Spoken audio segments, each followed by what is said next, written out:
who don't know about this yet, and I don't know how, because word on the street out there is that this movie's badass. And the reason why people say that is because they like the premise here. Now, in this film, we have a young girl named Jay, and she likes this boy a lot. And she's considering having sex with him. She just doesn't know. Should I not? She decides to go ahead and go through with it. And the guy is very nice to her. You know, I mean, he's laying it on thick, boy, taking her to the movies, courting hard. And they decide to have sex in the car. And everything is great except for the part where he knocks her out with what's that shit you put on people? Chloroform. Chloroformed her ass, ties her to a chair in the middle of an empty parking lot or warehouse and says, hey, look, I'm sorry. I mean, you fine and everything. Don't get me wrong. But the real reason I had sex with you is because I got this STD. It ain't like what you think. It ain't that STD. It's not like is it crabs? Gonorrhea. No, it ain't like gonorrhea or herpes or anything like that. No, I got this STD where when I fuck somebody, I pass on this evil spirit that will follow you everywhere you go until you fuck somebody else and give that STD to them. Yeah. It's almost like herpes that's too slow to catch up with you. But you gonna get tired in a little bit. Herpes never goes away. Herpes never goes away. You can't outrun it. I mean, they try to. Herpes gonna catch up with you one day. Give me that dick. You gonna be on the ground. Shit, take it. Shit. Okay, fuck no more. That's what people are saying is so creepy about this, is that this thing that's following her, it could appear to be anybody that you know or someone you don't know. No one else can see it. It doesn't think, it doesn't feel. It's just the Terminator of fucking ghostly STDs. It's just dum dum dum dum dum dum. It's just walking, never runs. Yeah, just walks, and always got this look on his face like, yeah, I see you. You can dodge all you want to. I see it. This is true 80s slasher shit right here. You know, because this takes you back to that killer that don't run. Mm-hmm. Right. Jason didn't run. Jason just stand there and get a pose. Stand outside your window, look at you, but don't run. I'm gonna get you one day. You know, you can run all you want to. Another 80s icon. Michael Myers does the same thing. They get that same pose, and they just stand there, and they say, you know what? Hey, I'm not running. I ain't breaking a sweat, because one of these days you gonna run and trip and fall. I'm gonna grab you by the back of your head, or you gonna run into that shack that's got no exits out and you'll get in the corner. No, you know, you ain't gonna be able to run. Or I'm just gonna fucking teleport. It's a good tool of intimidation. That air of, I'm so confident that I'm gonna get you. I'm not gonna run. I'm not, just cool. And the same thing goes right here, Martin. This entity, it's the same shit. Now, why it doesn't really think or feel, I don't know why it wants to kill so much, but while it doesn't think or feel, it does the same thing these guys do. I'm just gonna stand on this fucking roof and look at your ass and make you think that you getting away, but I'm gonna pop up somewhere. Uh-huh. I love this shot right here because actually, if you look close, this dude's got a dick in the box right there. He's supposed to, in the movie, it's a dude hanging on the roof with his dick hanging out, but they couldn't show you that in the trailer, so he's got a dick in a box. You see that shit right there? You have sex. There's no middle ground here. You have sex, you die. You can take a lot of themes away from this. I talked about STDs, sure, the dangers of sex. I mean, this is pretty much like the spirit of abstinence chasing them. Right. You know? I wouldn't be at all surprised if this was funded by Mormons. Yeah. You shouldn't have fucked. You know? but it's a good movie to show your preteen daughters. Yeah. But the other thing here is that if you want to draw the parallels, there's even something to be said here about rape. Maika Monroe and Jake Weary, they're the ones that start out with having this disease right here, whatever you want to call it, this curse. And the way that he passes it on to her, ties her up, locks her up, you kind of had to play this movie straight and not kitsch at all, because it comes off sort of as a comment about rape. And I passed it to you. Back in the car. It could look like someone you know, or it could be a stranger in a crowd. Whatever helps it get close to you. It can look like anyone, but there's only one of it. Say, all right, you crazy. Let me get out of here. Yeah.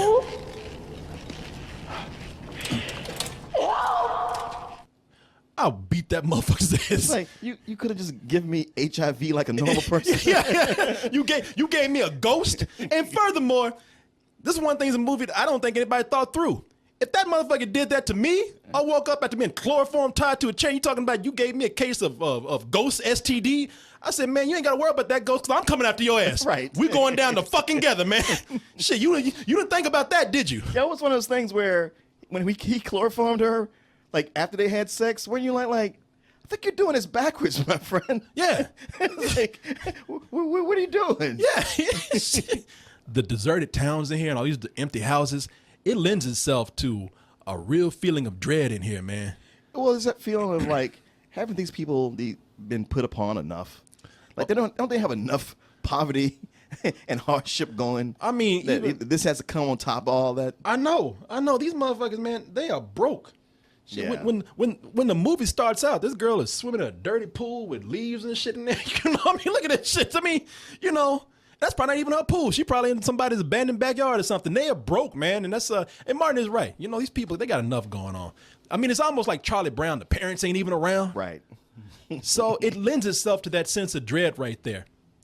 And this guy knows how to work with the camera. He knows how to work with the camera to make it seem like he's got these wide open spaces. So whenever you're watching this, you like looking in the corner. You're like, okay, is that motherfucker right there? Is he coming out from behind that tree? It's a lot of shit that's going on. He's playing with the cinematography. It also has going for it the fact that this entity can look like somebody you know.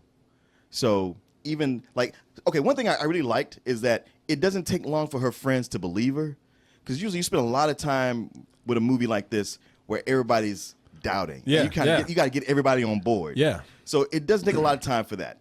But then like the fact that the entity can look like somebody you know.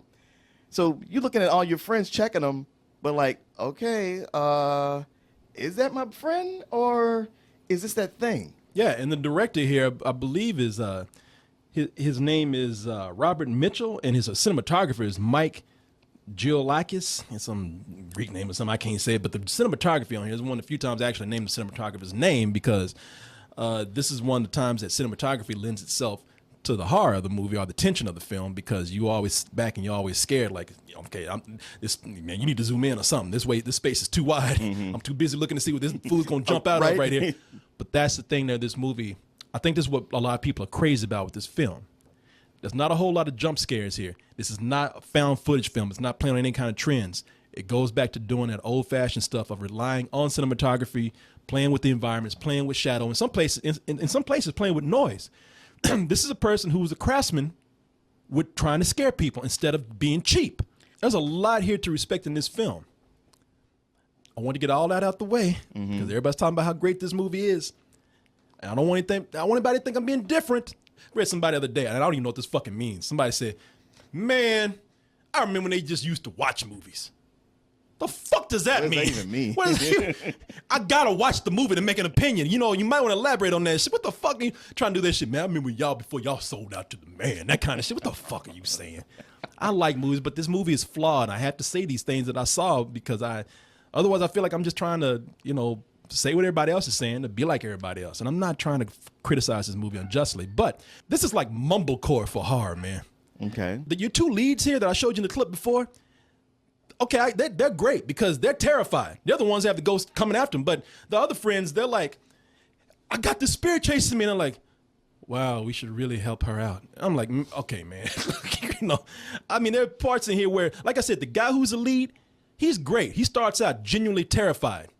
If it kills her, it gets me and goes straight down the line whoever started it. Oh, that sucks, man. You know what I mean? That's how, wow, dude.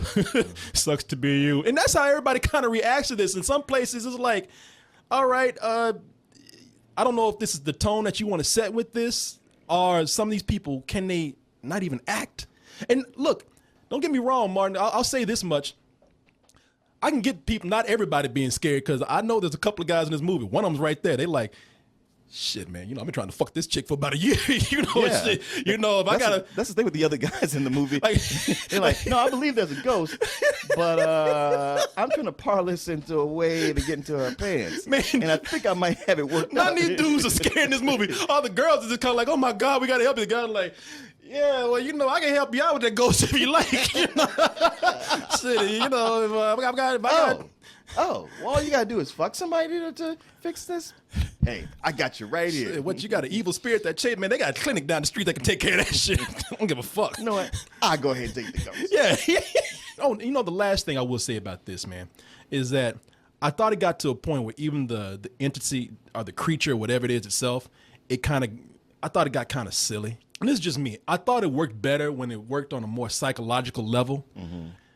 If this was that kind of thing, where it's not so much on a psychological level, I ain't getting my friends to fucking help me out. I'm going to a scientist. The government's going to be all over this shit. I ain't have my fucking teenage friends come in here and try to help me out. Okay, let's work this out. Say this has happened to you. Which governmental agency are you going to? Well, first of all, I'm going to UT, the University of Texas, and I'm going to talk to some fucking scientist there who's going to believe me. Which scientist? The ghost scientist. I don't. You imagine approaching a scientist and saying, "Excuse me, professor, I have a ghost following me. What can you do?" Dude, it's like this, man. I'm going to go to some physicist or something, and I'm going and. I can't.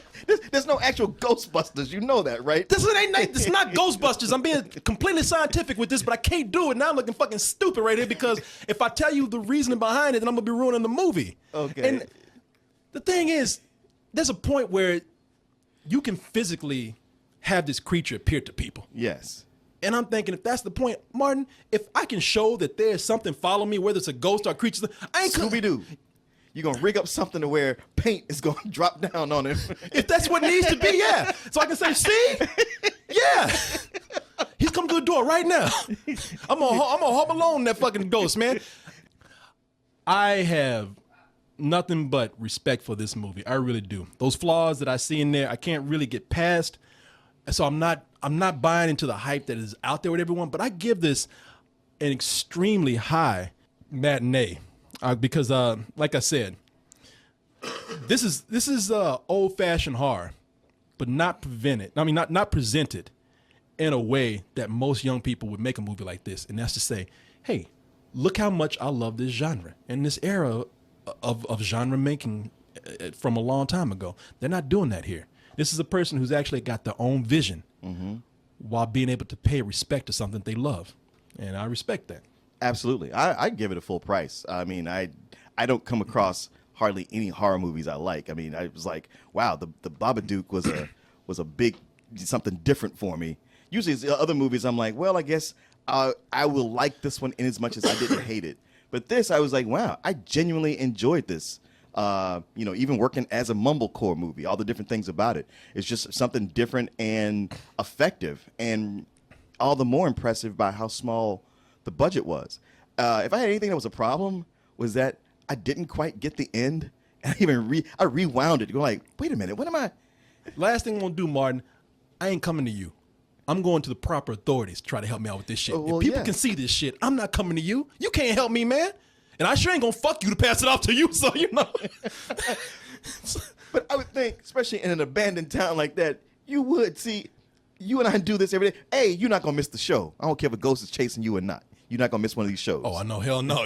You better wait. So not only are you gonna tell me, you're gonna tell the chat and everybody else out there first. oh, that ghost's gonna be fronted out, man.